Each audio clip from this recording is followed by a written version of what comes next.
Hi, aloo tikka చేస్తున్నాం. దీనికి ముందుగా కావాల్సిన ఆలు, ఆనియన్, పచ్చిమిర్చి, కొత్తిమీర, కార్న్‌ఫ్లవర్, కారం, ఉప్పు, ధనియాల పొడి.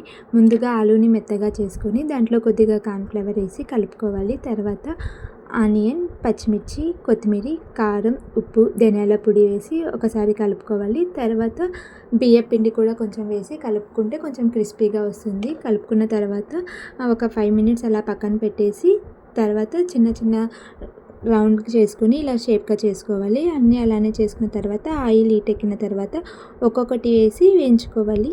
ఇవి వేగిన తర్వాత బయటికి తీసేసుకోవాలి. ఇలానే అన్నీ వేయించుకోవాలి. ఇప్పుడు గ్రీన్ చట్నీ చేసుకుందాం. గ్రీన్ చట్నీ కోసం ముందుగా మిక్సీలోకి కొత్తిమీర, పుదీనా, పచ్చిమిర్చి, అల్లం, వెల్లుల్లి, ఉప్పు, పెరుగు వేసి మెత్తగా మిక్సీ పెట్టుకొని గిన్నెలోకి తీసుకోవాలి. అంతే.